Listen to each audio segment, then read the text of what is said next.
On this episode of Cape Media News, we go behind the scenes with Dancing with the Dogs, learn about the Cape and Islands Child Advocacy Center Children's Cove, and give blood with the Cape Cod Blood Mobile. These stories and more, this is Cape Media News.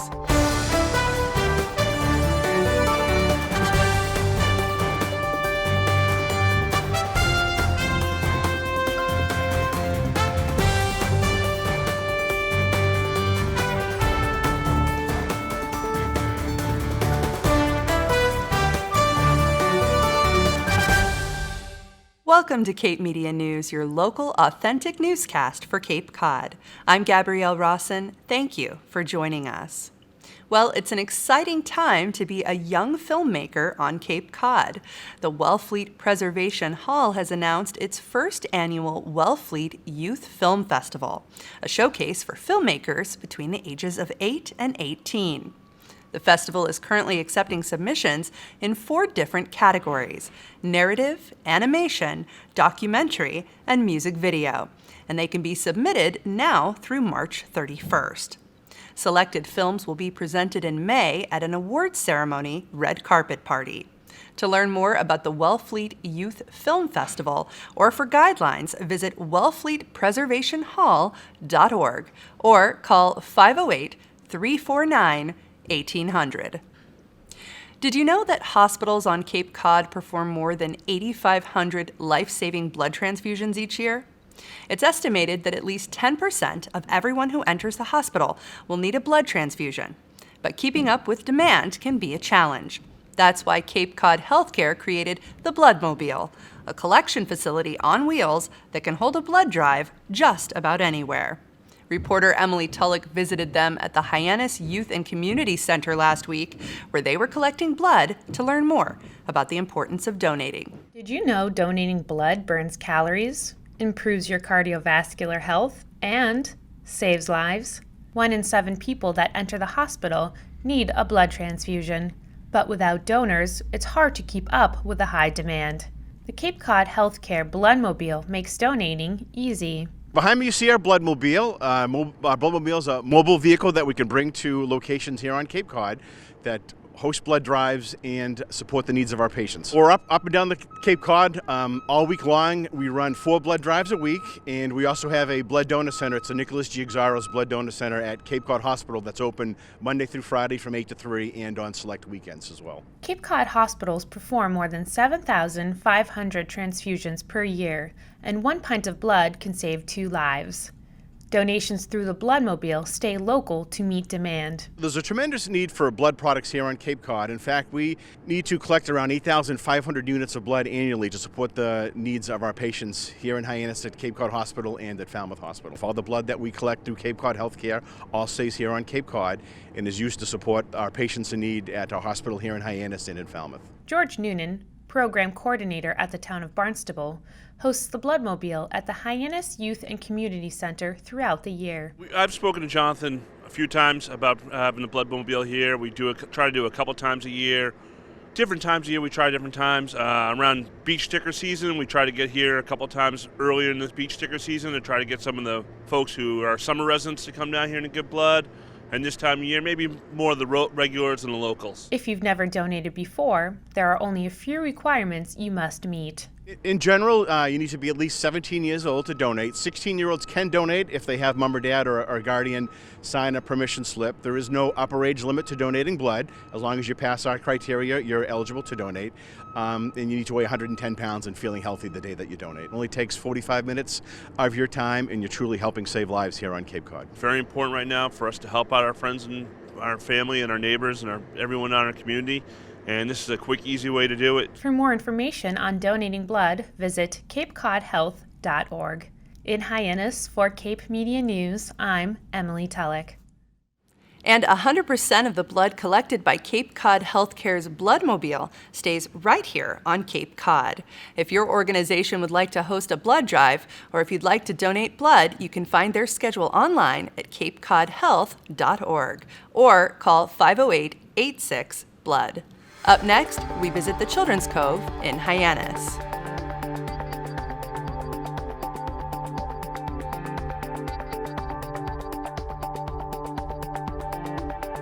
We were selling our home after 30 years.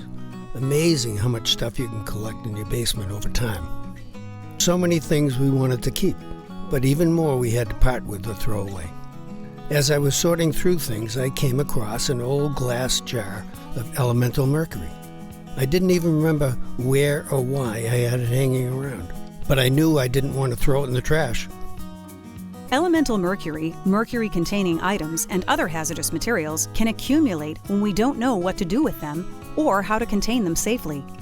Elemental mercury is a silver liquid. It is many times stored in glass jars and old containers. Here are some simple do's and don'ts when it comes to elemental mercury. Never dump or dispose elemental mercury or items that contain mercury, like old thermometers, barometers, watch batteries, or CFL bulbs, into the trash. If you find elemental mercury in an old container, always call to have someone remove it for you. Do not try to transport elemental mercury to a hazmat collection facility yourself.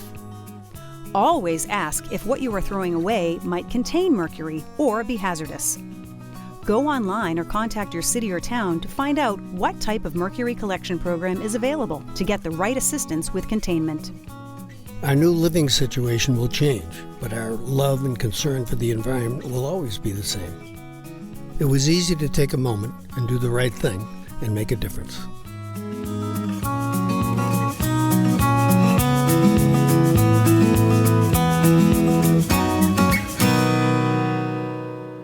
It's reported that 1 in 6 boys and 1 in 4 girls will be sexually abused before their 18th birthday. To help kids on Cape Cod, the Cape and Islands Child Advocacy Center Children's Cove works with local and state agencies to provide hope, healing, and specialized services for victims of sexual abuse.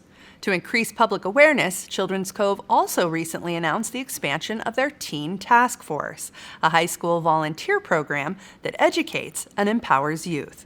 Tamora Israel reports. 1 in 4 girls and 1 in 6 boys will be sexually abused before their 18th birthday. Enter Children's Cove, the Cape and Islands Child Advocacy Center, providing hope and healing for abused children. My name is Jacob Stapleton. I'm the Community Education and Outreach Coordinator at Children's Cove. So Children's Cove, we are the Child Advocacy Center for the Cape and the Islands. We work collaboratively with all departments of law enforcement, the Department of Children and Families, as well as the District Attorney's Office for the comprehensive investigation and best practice response to cases involving child sexual abuse, severe physical abuse, witness to domestic violence, and commercial sexual exploitation of children, otherwise known as human trafficking or internet crimes against children. Children's Cove provides a compassionate, efficient, child-friendly facility for child abuse intervention. The very first thing is once a child has come to Children's Cove is they're going to be oftentimes greeted by Melanie, our family advocate, to really walk them through the process that we have here, but to get them comfortable, to get them settled. Once there has been that disclosure that's been made by a child and it's gotten to the Department of Children and Families or law enforcement, they're going to be contacting us. We want to make sure that we're meeting the best investigative response, but also we want to make sure that we're meeting the health and wellness of that child. If it doesn't seem like they're going to be ready to come in, if it's not a safe time for them to do so, maybe there's some other needs to be managed first, physical needs, a medical need, mental health, food, clothing, shower, safety, whatever those things may be, we want to make sure that that's addressed first. And then we're going to schedule a time with that family and with those investigative agencies to set that time for a response. So we're really coordinating that around what works best for that child. In 2016, Children's Cove partnered with Dennis Yarmouth Regional District to create the Teen Task Force. The Teen Task Force is a group, a program that we started a number of years ago where we work with local students at local high schools to really get education and information out to them about the epidemic of child sexual abuse and sexual assault, but also for us to learn from them about what are the issues that are happening in their community and in their world that maybe we aren't aware of. When we started the Teen Task Force, we really had the vision in mind of working with those young adults to really advocate and emphasize that support for their peers in that disclosure process, as well as to support the mission of Children's Cove, to provide a safe community for children of all ages. We do a fantastic job in reaching out to parents, to teachers, to our partner agencies, but we don't necessarily know what's on trend with 14, 15, 16-year-olds. So if we want to spread this message and raise awareness and give information and give tools and resources to teenagers and high schoolers, who better to craft that message but teenagers and high schoolers? Another goal of the Teen Task Force is to break down the stigma of coming forward. One of the biggest challenges for teens and for young adults is making a disclosure. Sometimes something has happened either on a date, out on a relationship, something that's happened online, or even something in the home, and they don't know who to talk to. And so a lot of the times the first person who they talk to is a friend, and then they don't know what to do with it.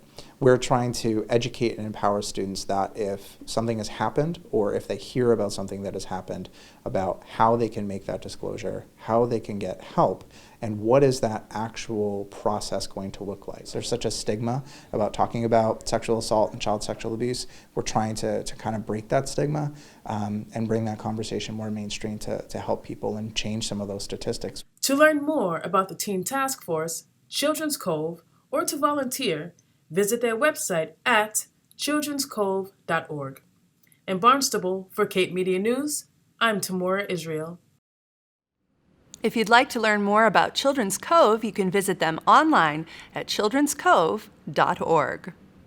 Well, grab your dancing shoes. The Cape Wellness Collaborative's annual Dancing for the Docks is back for another exciting season. Since 2017, the annual fundraiser has united skilled local doctors with dancing professionals to compete in a fundraising dance-off that's raised more than $340,000 for integrative cancer therapies for cancer patients on Cape Cod.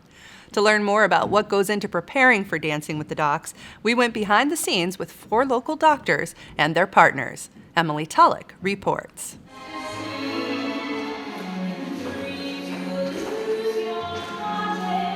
Dancing with the Docs is back for its 4th season. This annual event is hosted by the Cape Wellness Collaborative, an organization that helps cover the cost of integrative therapies for cancer patients on Cape Cod. The premise of Dancing with the Docs is simple. Local doctors are paired with selected dance partners and compete against one another, all in the name of charity. So for fans of Dancing with the Stars, it's kind of like that with fundraising intertwined. On average, we've raised over $100,000 each night.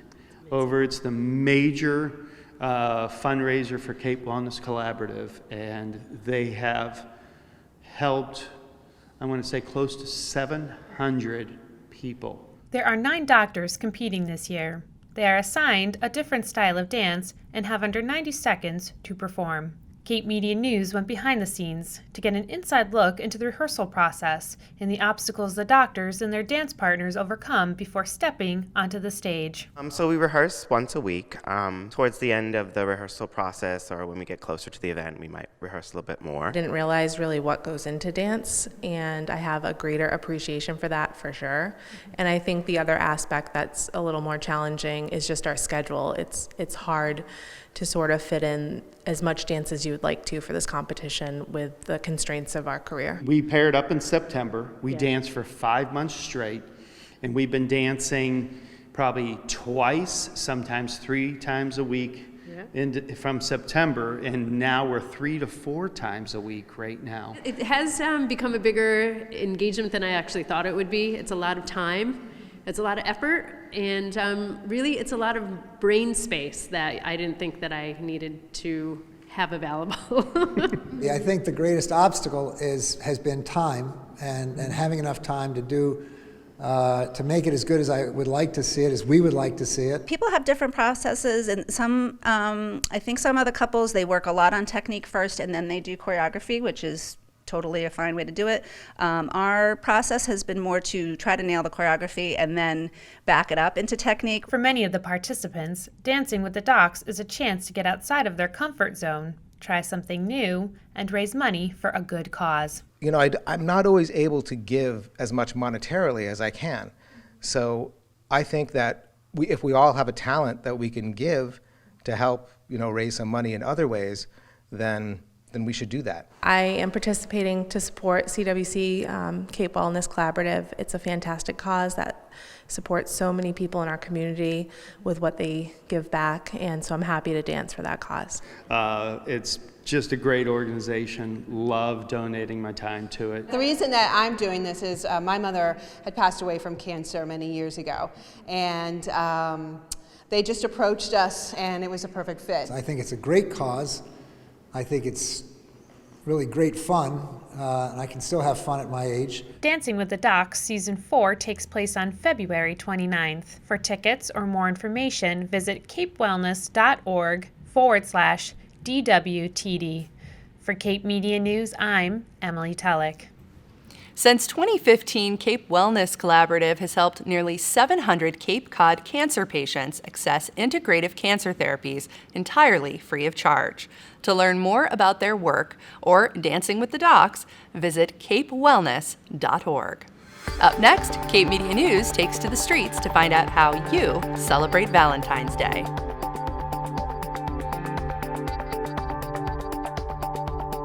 My folks were moving after 30 years. It's incredible how much stuff we just kept finding as we cleaned out the house. So many things they wanted to keep, but even more they had to part with or throw away. As we were cleaning out the tool shed, I came across an old glass jar of elemental mercury. I had no idea why my dad had held on to it, but I knew we had to be careful with how we disposed of it. Elemental mercury, mercury-containing items and other hazardous materials can accumulate when we don't know what to do with them or how to contain them safely. Elemental mercury is a silver liquid. It is many times stored in glass jars and old containers. Here are some simple do's and don'ts when it comes to elemental mercury. Never dump or dispose elemental mercury or items that contain mercury, like old thermometers, barometers, watch batteries, or CFL bulbs into the trash. If you find elemental mercury in an old container, always call to have someone remove it for you. Do not try to transport elemental mercury to a hazmat collection facility yourself. Always ask if what you're throwing away might contain mercury or be hazardous. Go online to contact your city or town to find out what type of mercury collection program is available to get the right assistance with containment. With just a phone call, we were able to get instructions and assistance from our town on what to do next. And it felt good that we were doing the right thing for ourselves and the environment.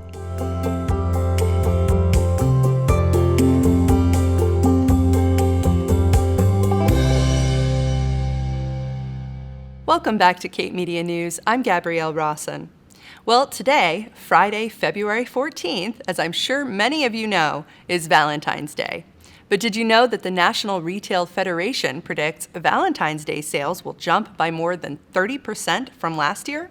According to their consumer spending survey, Americans plan to spend more than $27.4 billion this Valentine's Day and will exchange more than 144 million cards. To learn more about what Valentine's Day means to our viewers, Cape Media News took to the streets to find out how Cape Cod locals plan to celebrate. Tamora Israel reports. It's Valentine's Day 2020, and we're here at Ring Brothers talking to the community about love. What does love mean to them? Let's find out. What does Valentine's Day mean to you? Well, I think it's probably one of the more important days when you're trying to remember the people in your life that you really love and care for, and you just want to show them a little something. Valentine's Day is a special day where you plan ahead and make extra preparations to show the person that you're closest to how much they mean to you. Valentine's Day is a day to really set time aside with the person that you're sharing your life with and just really show them what you guys mean to each other. To me, Valentine's Day is just really showing your appreciation and the love you have for somebody. It might not be a boyfriend. Like, I'm single this weekend, but I'm working and I like celebrating with my mom. What is the best Valentine's Day gift you've ever given or gotten? Well, my wife is allergic to flowers and chocolate, so I get off pretty easily. So it comes down to jewelry from time to time. The best gift that I ever got for Valentine's Day was my son. He'll be 26 on this Valentine's Day. I think the best gift I was ever given was a dog. After my dog had passed away, my husband made sure that I got another dog about a year later when I was ready for a dog. And there's nothing better in the whole world than that. What does Valentine's Day 2020 look like for you? Valentine's Day 2020 for me, since I just moved, will be working and celebrating something very small, intimate, and special with my fiance. I'm with my friends and, do things with them, and that's fun. We all love our friends, and thank goodness we have them. We're going to have a nice steak dinner. My fiance is in a band and she has a gig that night, so after dinner we're going to go down to the gig and have a good time. I'm probably going to work, and then I'm going to come home and make a nice bolognese with a red wine. I will spend it right here working and wrapping all the flowers for the guys that want to come in or the women that want to come in. And that's what I can do, is help make somebody else's Valentine's Day really good. We at Cape Media News want to wish everyone a happy and safe Valentine's Day. In Dennis, I'm Tamora Israel. And we want to thank Ring Brothers and Dennis for letting us film our very special Man on the Streets Valentine's Day edition in their store this week. Be sure to look out for us around town as we plan on bringing you many more stories and topics in the coming months. Well, that brings this episode of Cape Media News to a close. Please follow us on Facebook, YouTube, and Instagram. And thank you so much for watching. We'll be back next week with a brand new episode. With Cape Media News, I'm Gabrielle Rawson.